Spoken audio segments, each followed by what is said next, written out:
Finalizó la primera ronda de la Conca Champions 2025 con la eliminación un año más del Saprissa a manos del Vancouver Whitecaps, que sigue hacia los octavos de final, y por eso hoy vengo a comentar no solamente lo que fue este último partido de la ronda previa, sino también decirles de una vez cómo quedaron los octavos de final y cómo es el calendario de las próximas 2 semanas en donde se van a definir a los clasificados para los cuartos de final.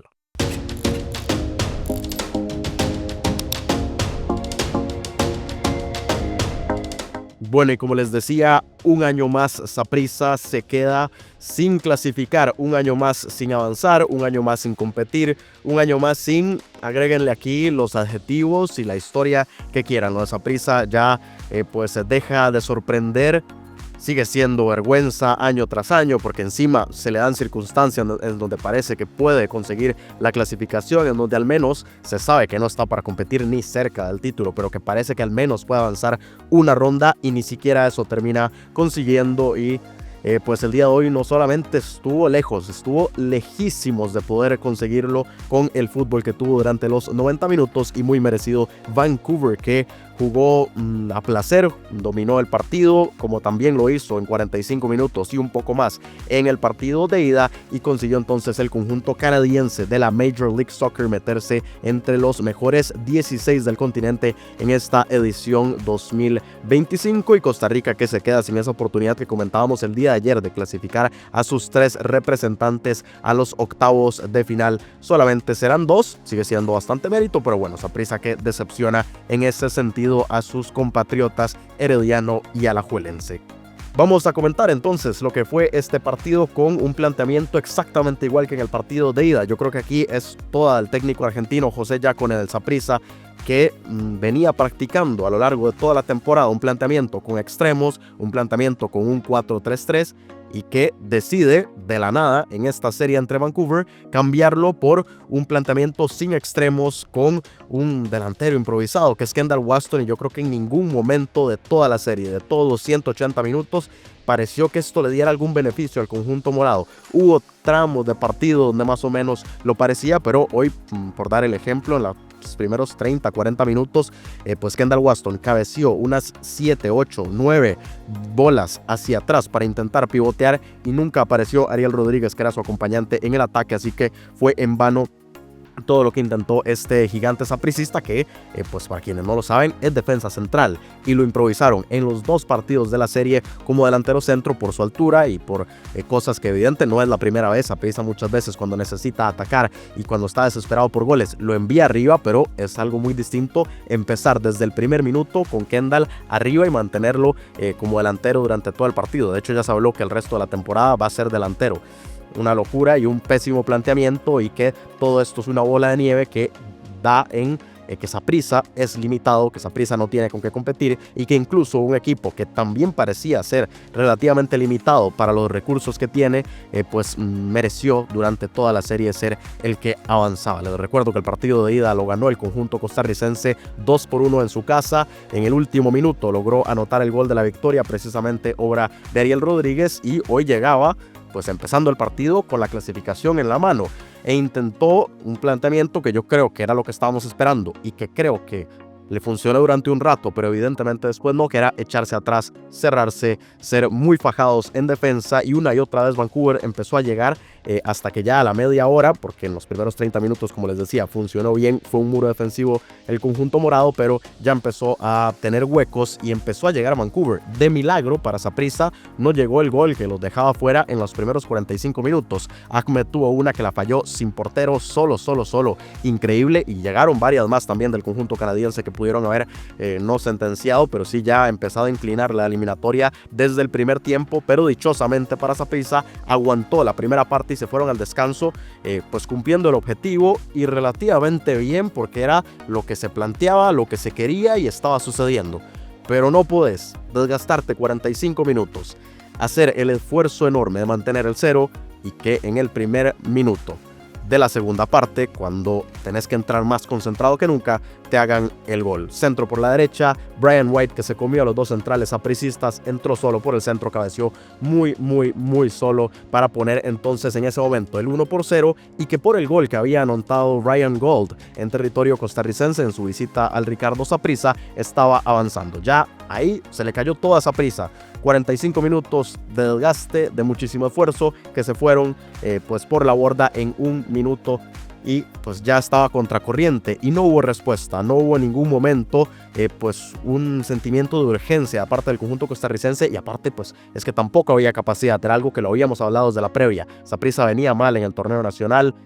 tenía esta oportunidad frente a un equipo relativamente accesible, y llegó en su peor momento en mucho tiempo. Bueno, no sé si el peor, porque ha tenido, la verdad, momentos muy bajos este conjunto en los últimos 3-4 años, pero llegó un momento realmente nada ideal, y entonces esa misma incapacidad hizo que no hubiera respuesta. En ningún momento Saprissa pareció complicarle tampoco a Vancouver. De hecho, las ocasiones de mayor peligro llegaron ya en los últimos 5 minutos, cuando por supuesto Vancouver se echó para atrás y Saprissa dio un paso un poco más para adelante. Una cosa que yo no entendí, que Saprissa no arriesgara, porque que Vancouver anotara otro gol seguía haciendo que Saprissa con uno al menos lo enviara a la larga. Es decir, otro gol de Vancouver no importaba, podías arriesgar, descuidarte un poco atrás, pero ir a buscar el gol que o te diera la clasificación si no te anotaban, o que al menos si te anotaban otro, ese gol te diera la posibilidad de continuar al tiempo extra. Y no entendí por qué Saprissa en ningún momento arriesgó, en ningún momento se fue con todo el ataque, y como les decía, en los últimos 10 minutos un centro de Gerson Torres por la derecha fue lo más peligroso, pegó en el palo tras cruzar todo el frente del área sin que nadie lo desviara, y después la más peligrosa, yo creo, por medio de Kendall Waston, ahí sí en jugadas a balón parado, que tuvo muy pocas el Saprissa y que las debió haber intentado buscar más, porque fue la única vía que encontró para hacerle daño a Vancouver. Kendall Waston estrelló un balón en el horizontal, y hasta ahí se fueron las esperanzas de Saprissa. Ya en la última jugada tuvo ahí una posibilidad Saprissa de anotar algún gol, un enredo que tuvo ahí Gerson Torres en el área, pero tampoco estuvo cerca, tampoco fue de tanto peligro. La defensa de Vancouver se encargó, y más bien pudo el equipo canadiense encontrar un gol más para ya ni siquiera decir que eliminó a Saprissa por los goles, por el criterio de desempate de los goles de visita, sino que lo hizo por diferencia de gol, porque volvió a aparecer Brian White en un tiro libre que consiguió Vancouver en el último minuto, pegó en el palo. Kendall Waston, que es defensa y que estaba atrás, se equivoca horrible, se la deja servida nuevamente a White, que anotó su doblete, y de esa forma pues sentenciaba. Pero insisto lo que estaba diciendo, con el 2-0 Saprissa anotaba un gol más y lo enviaba a la largue, pero nunca arriesgó, nunca lo fue a buscar, tampoco tuvo capacidad. Hoy, por ejemplo, no apareció en ningún momento Mariano Torres, y cuando el argentino no está bien, todo el equipo no está bien.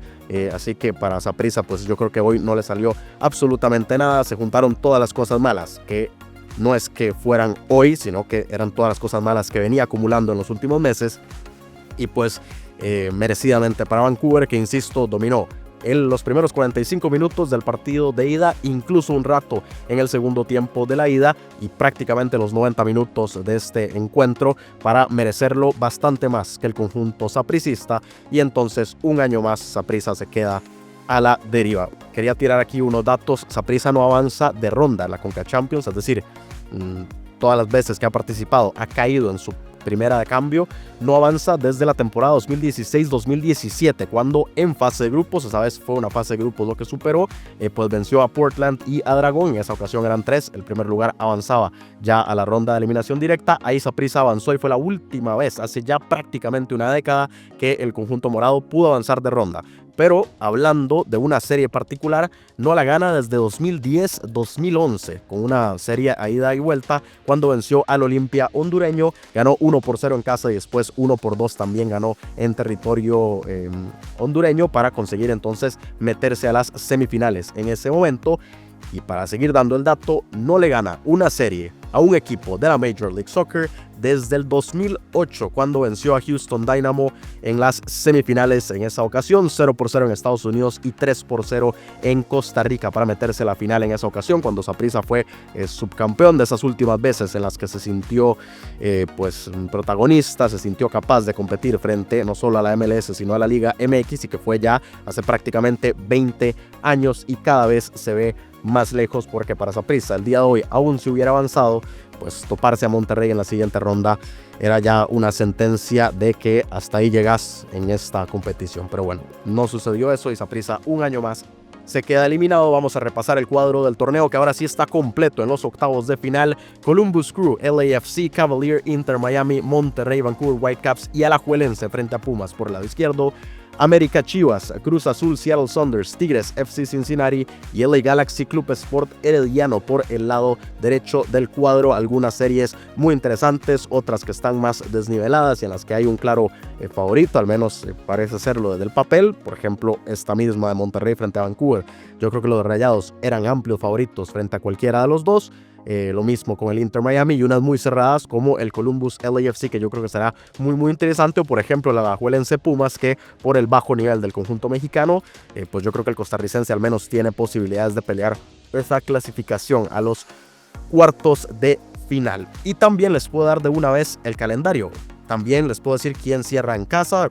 Con el calendario lo voy a decir, pero bueno, para que lo vean un poco más gráfico, los que ya estaban sembrados en octavos de final cierran en casa. Es decir, Columbus Crew cierra en casa, Cavalier cierra en casa, Alajuelense cierra en casa, lo mismo el América y lo mismo LA Galaxy. Pero además cierran en casa los que venían de las series en donde estaban presembrados los equipos, que los equipos presembrados eran Monterrey, Cruz Azul y Tigres. Por ende, estos tres equipos, Monterrey, Cruz Azul y Tigres, también cierran en casa sus respectivas series. Y ahora sí les puedo dar pues este calendario que había publicado la CONCACAF desde hace un par de meses y esperemos que se mantenga. Así que si se cumple eso, pues así es como se van a disputar estos octavos de final a partir de la próxima semana. No hay descanso, ya a la mitad de la próxima semana tendremos encuentros. Martes 4 de marzo, FC Cincinnati contra Tigres en Estados Unidos en el TQL, Pumas frente al Alajuelense en el Universitario, LAFC frente a Columbus Crew en Los Ángeles. Luego el miércoles 5 de marzo, Chivas América en Guadalajara, Herediano frente al Galaxy en Costa Rica, Seattle Sounders, Cruz Azul en el Lumen Field de Seattle. Y aquí hay una duda porque juega Vancouver contra Monterrey. Es decir, abre Vancouver teóricamente. El tema está, y esto lo había comentado hoy desde la mañana, Monterrey por un concierto de Shakira en su estadio en el BBVA. Le coincide la fecha de la vuelta, que es la semana siguiente. Entonces había solicitado Monterrey tanto a Saprissa como a Vancouver previamente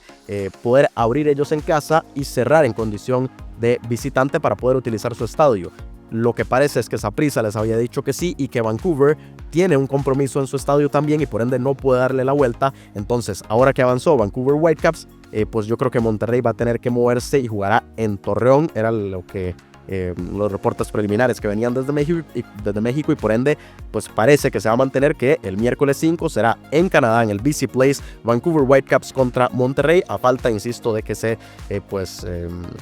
de que se coordine todo esto y de que ya se confirme que no haya cambio, digamos, de localía. Y solamente el jueves 6 hace falta una serie más, Inter Miami, que va a recibir en su casa en Fort Lauderdale al Cavalier jamaiquino. Y la próxima semana, martes 11 de marzo, la que sigue, Columbus Crew LAFC en Ohio, Cruz Azul frente a Seattle en el Universitario, Tigres frente a Cincinnati en el Volcán, el miércoles 12 Galaxy Heredia en Los Ángeles, América frente a Chivas, esto teóricamente en el Estadio Ciudad de los Deportes, y aquí, insisto una vez más, Monterrey frente a Vancouver, a la espera si se confirma que acá sería así y que jugarían en Torreón en lugar de en el BBVA, porque ese día, repito, hay un concierto de Shakira en su estadio. Y ya solamente quedarían el jueves 13 Cavalier, que en Kingston va a recibir al Inter Miami, y veremos si a Messi, Suárez, Busquets y Alba, no sé, dependiendo de lo que suceda, porque aquí hay una comodidad de que el Inter Miami abre en casa y si liquida la serie, pues a ver si estas figuras no viajan a un estadio que ya se llenó, el Independence Park de Kingston, que le caben 30,000 personas, ya se vendió a la espera de que Messi visite el territorio jamaiquino, y veremos si lo hace o si Mascherano decide no llevarlo si es que liquida la serie. Insisto, habrá que esperar qué sucede este próximo jueves, y quedará nada más Alajuelense frente a Pumas en el Alejandro Morera Soto en territorio costarricense para ya cerrar los octavos y conocer entonces a los 8 mejores equipos de esta Copa de Campeones de la CONCACAF. Quiero, como siempre, conocer sus opiniones de la eliminación un año más de Saprissa, de los equipos que ya están sembrados en octavos, de quienes creen que empiezan a levantar la mano para ser favoritos para el título. Todo lo que quieran dejarlo aquí abajo en los comentarios y les pido muchísimo apoyo dejando su like, compartiendo el video, interactuando. De cualquier forma me ayuda muchísimo, y si son nuevos, si no me conocen, consideren suscribirse para seguir de cerca el desarrollo de este torneo en búsqueda del rey de la CONCACAF en este 2025. Así que nos vemos la próxima semana con la previa y con el análisis de todo lo que suceda en los octavos de final.